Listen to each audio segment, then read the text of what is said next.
The gym had witnessed thousands of fighters come and go, but the janitor had seen them all, quietly sweeping corners, refilling water bottles, cleaning mirrors that reflected dreams and defeats. For years, he had remained in the background, until the day someone needed protection, and the background stepped forward with moves that made every champion in the room realize they were standing next to boxing royalty. Welcome to Human Stories. Before we begin this powerful story, tell us in the comments which city you're watching from today. And if you believe stories like this need to be told, hit that subscribe button. These stories must not be forgotten. Frank Martinez would unlock the gym doors every morning at 5:30 a.m. in his gray coveralls, worn work boots, and a bag full of cleaning supplies slung over his shoulder. He'd enter silently. He was 48 years old, average height, with salt and pepper hair, a man no one would look at twice. He walked with a slight limp, the remnant of an old injury. There was an old surgical scar on his left knee, but he never complained. He would only slow down when climbing the stairs to the office level. Everyone at Iron Fist Boxing Gym in downtown Phoenix knew him simply as the maintenance guy. Nobody knew his real name. The information on his time card reading F. Martinez, custodial staff, was as far as anyone's knowledge went. For 3 years, he had maintained the same routine: clock in at 6 a.m., clock out at 10 p.m. Never complained, never called in sick, never made small talk. During lunch breaks, he'd sit alone in the back office, eating his bologna sandwich and drinking black coffee from a thermos. He had an old flip phone, didn't read the sports pages. He would just stare out at the traffic on Van Buren Street. The gym owners, brothers Tony and Rico Castellano, trusted him completely. Frank's solid, they would say. Quiet, does his work and goes home, never causes drama, stand-up guy. But they too knew nothing about Frank's past. When he'd applied for the job, he'd only provided basic information.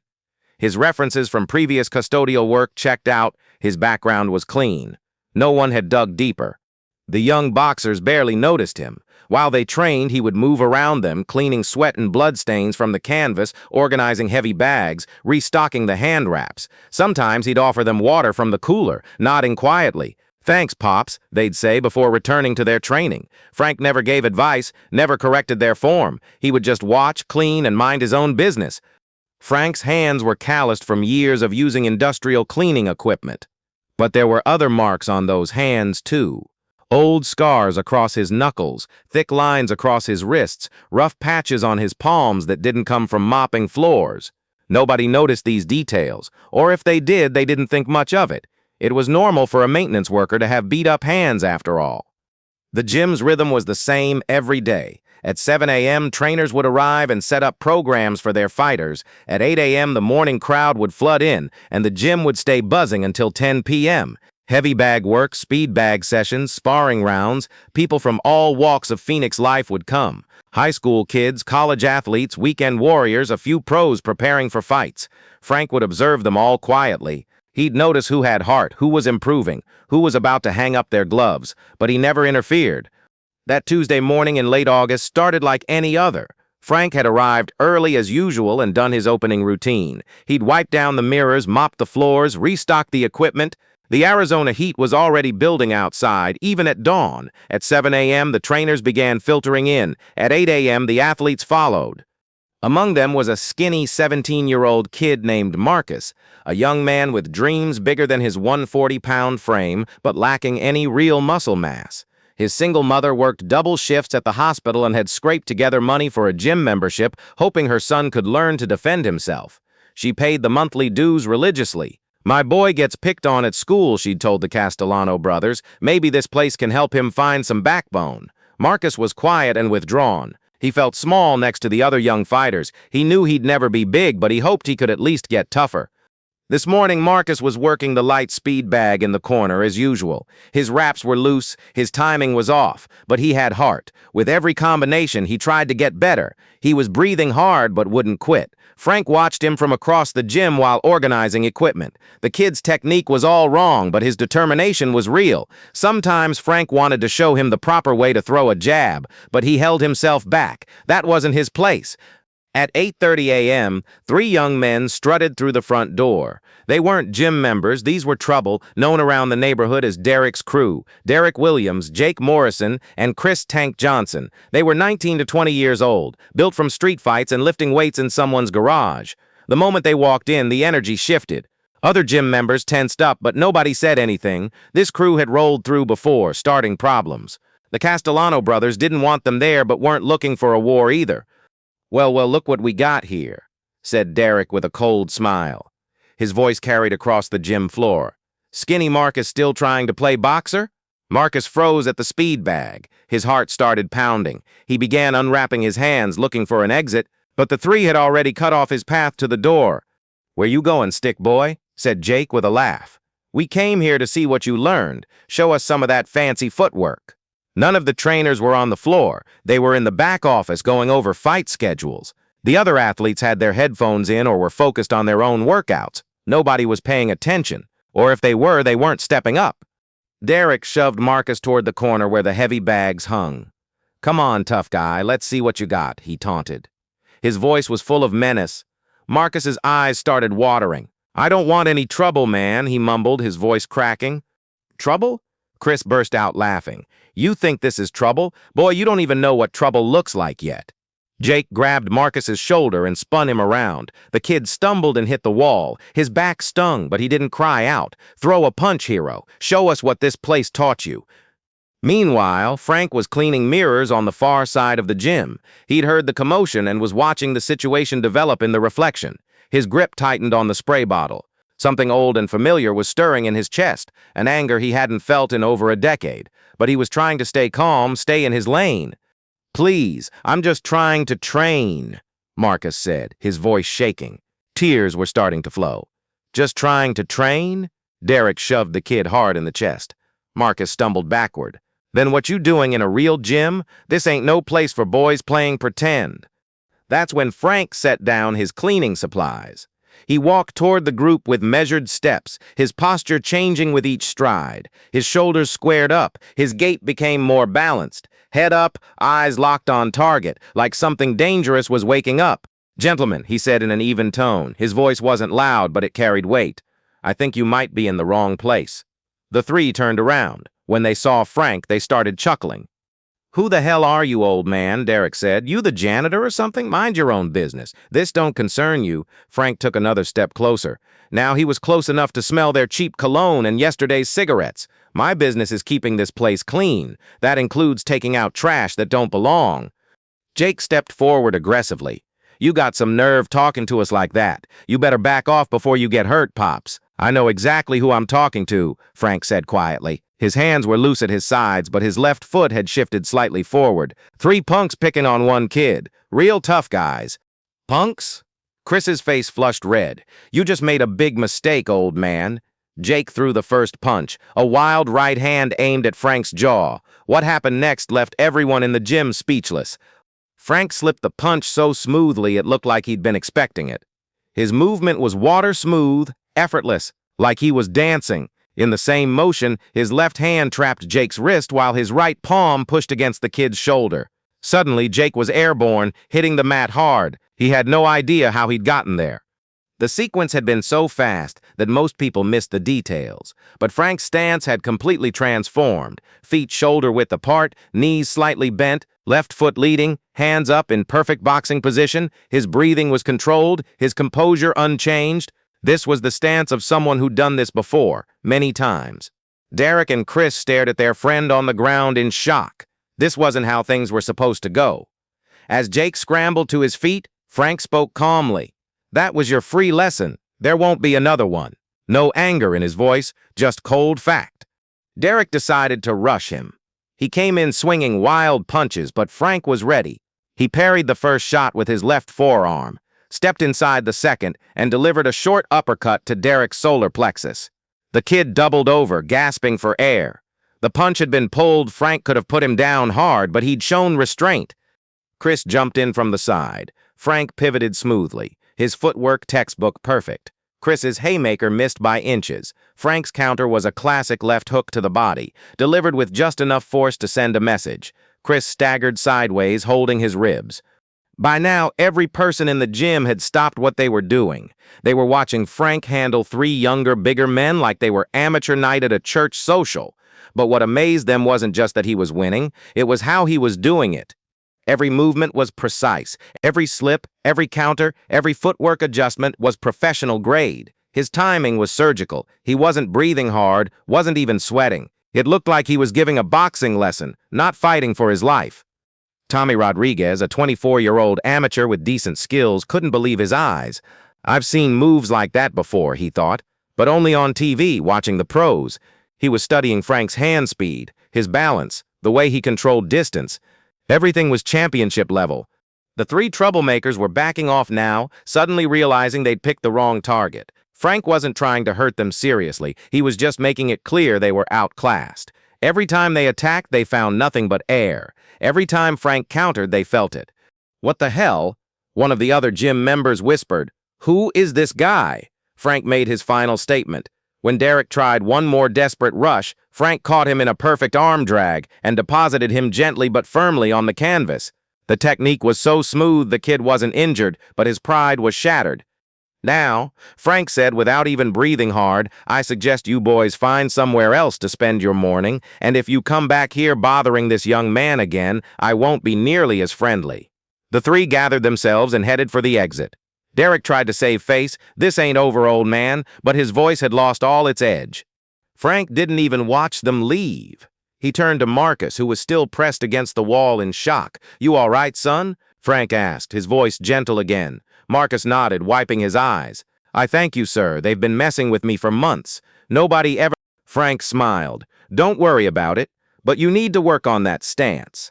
Bad fundamentals will get you hurt." Marcus's face lit up with hope. Could you maybe show me?" Frank hesitated. It had been a long time since he'd thought about teaching boxing. "Maybe we can work something out."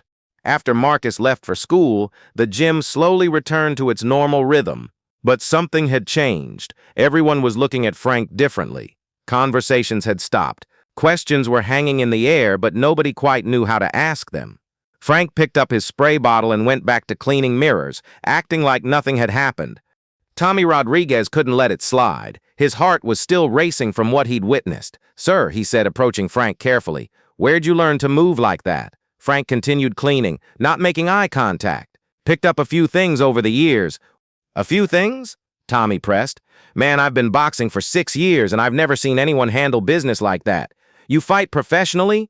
Military, maybe?" Frank paused his cleaning. He was quiet for a long moment, memories flickering behind his eyes. "That was a different life," he said finally. "Now I just keep the place clean."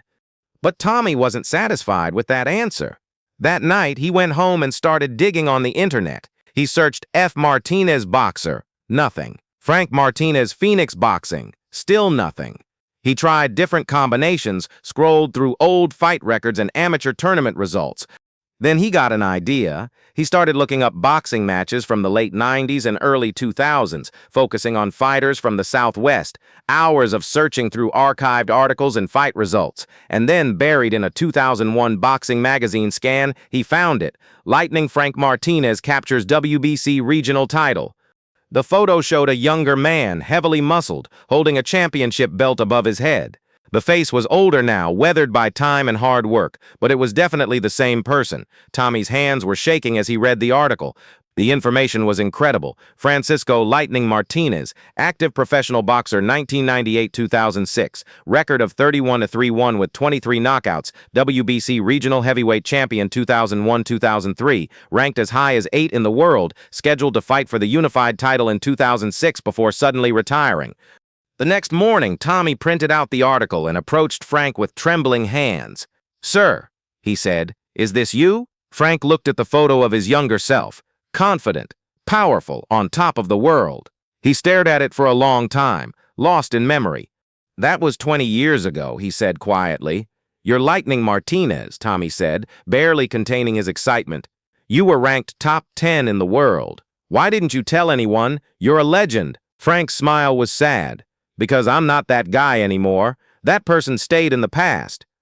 "But why'd you quit? You were about to fight for the title. You were set for life." Frank's expression darkened. "Life had other plans. My daughter got sick, leukemia. Insurance wouldn't cover everything. I needed steady work, steady money. Boxing purses aren't guaranteed, and I couldn't take chances with her life on the line."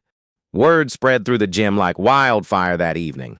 By the next morning, everyone knew who Frank really was. The Castellano brothers were stunned. We've had a world-ranked boxer cleaning our floors for 3 years, Tony said, shaking his head. How did we not know? Why didn't you ever say anything, Frank? Rico asked. We would have offered you a training position in a heartbeat. You could have been working with our pros. Because then everything would have been different, Frank replied. I just wanted to be a regular guy doing honest work. The past was supposed to stay buried. News of the champion janitor didn't stay contained to the gym. Local sports radio picked up the story. The Arizona Republic sent a reporter. Social media exploded with old photos and fight highlights. Champion janitor started trending in Phoenix, but Frank declined every interview request. The real change happened inside Iron Fist boxing gym. Suddenly, everyone was calling him Champ instead of Frank. Young fighters started asking for advice. Marcus showed up every day after school, begging Frank to train him. Please, sir, teach me what you taught those guys. I want to be able to stand up for myself. Frank resisted at first. He'd walked away from boxing for good reasons, and he wasn't sure he wanted to go back. But the kid's determination reminded him of himself at that age. Skinny, picked on, hungry to prove himself. All right, Frank said finally, but we're going to start with basics. Real boxing isn't about fighting, it's about discipline. The Castellano brothers offered Frank a promotion to head trainer. You could work with our amateur team, maybe help develop some pros, they suggested. We'll double your salary. Having Lightning Martinez on our staff would put us on the map. Frank thought about it. For the first time in years, he felt the old fire stirring. Let me think about it. 3 weeks later, Frank began his new role as both facility manager and assistant trainer. He kept his morning cleaning routine, old habits die hard, but spent evenings working with the young fighters. His first class had 8 students, including Marcus and Tommy. Frank taught them more than technique. He taught them respect, discipline, and when to fight and when to walk away. Boxing isn't about hurting people. He'd tell them it's about being so confident and skilled that you don't have to hurt people. But when someone can't be reasoned with, when they won't leave innocent people alone, then you do what needs to be done. Marcus transformed over those 3 weeks. He stood taller, spoke up more, carried himself with quiet confidence. He wasn't looking for fights, but he wasn't running from them either. When Derek and his crew showed up again a month later, things went differently. Marcus didn't panic. He remembered Frank's teachings and stood his ground. I don't want trouble, he said clearly, but I'm not backing down either. Derek moved to shove him, but Marcus was ready. Using the defensive techniques Frank had drilled into him, he slipped the push and created distance. Frank appeared before things could escalate further. Derek took one look at him and deflated. Still causing problems? Frank asked quietly. Maybe it's time you boys found a new hobby. There's a community center 2 blocks south. They've got video games. This time they left without another word. Today, Frank still works at Iron Fist Boxing Gym in Phoenix. He still does maintenance work in the mornings. He says it keeps him grounded. But in the evenings, he trains the next generation of fighters. Some of his students have gone on to win Golden Gloves tournaments. 2 are turning professional next year. Marcus is now 18 and captain of his high school boxing team. He's heading to Arizona State on an academic scholarship, but he credits Frank with giving him the confidence to succeed. Coach Frank didn't just teach me how to fight, he says. He taught me how to stand up, how to believe in myself, how to protect people who can't protect themselves. Frank's story proves something important. Real champions aren't just defined by their victories in the ring. They're defined by how they use their strength when nobody's watching, how they stand up for people who can't stand up for themselves, and how they pass on what they've learned to the next generation. He spent 3 years in the shadows, never telling anyone about his past accomplishments. But when it mattered most, when someone needed protection, that championship heart showed itself again. Sometimes the most extraordinary people are hiding in the most ordinary places. You just have to know how to look. There are probably hundreds of Frank Martinezes out there, former champions working quiet jobs, carrying incredible stories that they'll only share when the moment is right. Have you ever met someone like Frank? Someone whose past turned out to be more remarkable than anyone imagined? Share their story in the comments below. If you believe these kinds of stories need to be told, hit that subscribe button. Here at Human Stories, we make sure real heroes are never forgotten. And the next time you see someone mopping floors or stocking shelves, remember, you might be looking at greatness. You just don't know it yet.